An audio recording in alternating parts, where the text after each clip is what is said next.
There are three certainties in life: death, taxes, and the Chargers drafting a big wide receiver. The Los Angeles Chargers select Keenan Allen, Mike Williams, Quentin Johnston, wide receiver, TCU. But Quentin Johnston is no ordinary big receiver. In fact, he's one of the most unique big body receiver profiles to enter the NFL in quite some time. Obviously, he's not a perfect prospect, and there are some things he can clean up, but he's not that far off either. Today, we're going to explore everything that he brings to the table as a prospect, and why, out of all the potential destinations he could have gone to in the NFL, the Chargers might just be the best fit of them all. Let's get into it. First things first, I want to set the stage for how different of a prospect Johnston is relative to all the other 6'3 plus receivers that we usually see enter the NFL. Yes, he's tall and long and has a huge catch radius and really good deep speed down the field like all the others, but unlike a lot of other 6'3 or bigger pass catchers, QJ is a supremely nimble yards after the catch threat too. It's not often that you see somebody that big also be that fluid in their hips and that naturally quick in short areas, but Quentin is. In fact, I would argue that his best trait as a rookie receiver, and the skill set that Coach Kellen Moore will rely on more than anything else in his first year, is that ability to take a 5-yard pass and turn it into 25 yards with just one broken tackle. Looking back at the Chargers specifically last season, one of the areas where they struggled the most was yards after the catch. In fact, with the small caveat of injuries obviously playing a little role here, LA's receiving core was 17th in the league in 2022 in yards after catch per reception with an average of 4.2. By contrast, Quentin Johnston at TCU had an average of literally more than double that number at 8.7. That means that every time he caught the ball in college, on average, he still got nearly a full first down extra out of it after the catch. That is a ridiculous, preposterous, ludicrous number, and it's exactly why the Chargers prioritized selecting him over every other receiver that was on the board. If you give him space, and he's running, let's say, a go route down the boundary that has a side adjust to turn into a hitch if a corner's backing off, which of course we know that Kellen Moore's offense has a ton of those built in all over the place, QJ can still turn that hitch into just as many, if not more yards than he would have gotten on a deep ball down the sideline. That is what makes him special. Even if you sell out against the explosive play, he can still get that explosive play anyway.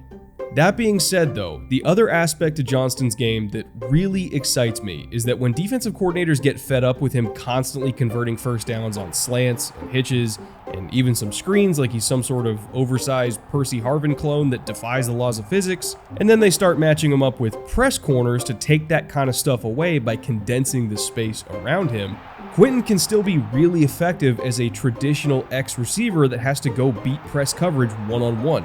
He is a multi-dimensional threat. Take this play against Kansas State as an example, where he's lined up against Julius Brents, who was a top 50 pick at corner this year in his own right. Brents is just as big as Johnston. He's a 6'3", 200-pound monster of a corner, so that's a tough matchup on paper. However, because Johnston is really good at breaking contact from physical corners, it's also a winnable matchup. And here's what I mean by that. Brents is playing a technique that DB coaches refer to as soft shoe press here. So as a DB, it's more about mirroring the release until the receiver declares inside or outside, and then matching that release and muscling your way into position down the field, while also trying to stay on top of the receiver. You don't shoot your hands early to jam the receiver during the release, you shoot the hands late to disrupt the receiver after the release and kind of impede their path down the field. Johnston knows that soft shoe press technique is coming because he's been seeing it all game, and the route that he's running here is a fade down the sideline. It's imperative that he breaks that contact from Brents and gets over the top of him to stack him on the route so that the quarterback can lead him deep down the field. In order to do that, Johnston slow plays the release a little bit to close some space with Brents, who's doing a good job of still backing off and maintaining top-down position. And then once QJ gets his feet even and in a balanced position, he switches up his pace by planting that inside foot and taking off hard to the outside towards the sideline. Again, Brents is playing this well, and he's actually in a pretty good spot here, but success or failure on this play comes down to how Johnston handles that late jam and the disruption. If we zoom in here, you can see Brents shoot that left arm into Johnston's shoulder. He's trying to knock him back and maintain contact so that he can keep Quentin from getting up to full speed. But Johnston has a great answer for this. His internal clock is perfect because he knows exactly when Brents is going to shoot that hand, and in one fluid motion, Johnston brings that inside arm back as he's accelerating and swims over the top of Brents' jam to then hit that wrist and knock it down. Once Johnston brings that hammer down and breaks Brents' point of contact, he's free for a few steps to build up speed without any impediment. And just like that, he's starting to pull ahead and get into a top-down position on Brents rather than the other way around. From here, Brents is basically fighting for his life now. He grabs onto QJ's shoulder again, trying to get away with a little bit of a hold, and Johnston responds by swimming that hold and knocking it down a second time. And then, of course, not to be outdone with physicality, he gives Brents a little arm bar to give himself space at the very last second with the ball in the air, and finishes with a really nice over-the-shoulder catch for a huge gain. This is exactly what I mean when I say that Johnston can play the X-receiver role in the NFL as a rookie and survive. If you can break press coverage in college against a top 50 pick who's also 6'3" and was literally one of the most athletic corners in the history of the NFL draft, you could probably break press coverage in the NFL too.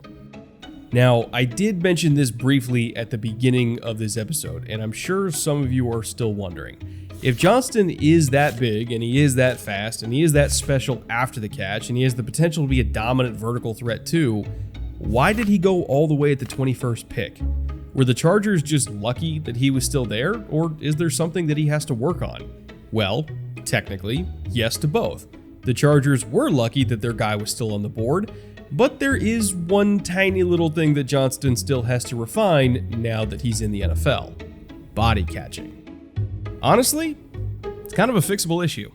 A lot of the drop passes that we saw last year on body catches specifically were when Johnston was going over the middle and trying to trap the ball into his body so that he could leave his arms to his sides and really protect his ribcage against contact from zone defenders that were waiting over the middle. And this is a very common thing, by the way. You see NFL receivers do this all the time. The problem, however, was that unlike a lot of the seasoned NFL vets that know how to body catch, Johnston is still trying to figure it out for himself, and he's still mistiming his hands a lot and just not effectively trapping the ball into his body. If you look at how Keenan Allen operates a lot of the time, he is also quote-unquote a body catcher as well, but he has a really good catch rate and he's super reliable because he knows how to body catch. He knows how to properly track the ball in with his eyes so that he can time his hands correctly. He knows how to position his arms and create almost kind of like a funnel for the ball to fall into when he's catching it to either side of his torso. There's just a lot of technical nuance that goes into body catching. And when a receiver masters it, it's a really effective technique because you can secure the ball quickly and safely and not be so prone to having the ball pop out if you take a big hit during the process of the catch. The only thing that Johnston has to do is literally just learn from Keenan how to properly body catch. That's it. The fact that he's a body catcher in itself is not bad. Most great NFL receivers body catch all the time. They just know how to do it without the ball popping out. So I guess what I'm really trying to say here is Quentin's going to be fine. Like, if the only real flaw we can find on tape is something that all the veteran receivers on this roster know how to do and can help teach him how to do, then what else is there? All that we're left with is a 6'4" receiver with ridiculous acceleration, historically efficient yards after catch skills, the ability to beat press coverage with physicality and nuance, and, oh, by the way, Justin Herbert's throwing him the ball. That sounds pretty good to me. Look, you don't even just have to take my word for it. You can come out and see Johnston go to work for yourself. Tickets are on sale for all the home games. You can grab the family, come watch him go to absolute war with the best DBs the AFC has to offer every single Sunday. It's going to be awesome. I'm going to be out at SoFi myself pretty much every single home game this year. So hopefully you come out and say hi while I'm out there. And with that, I'll see you all very, very soon.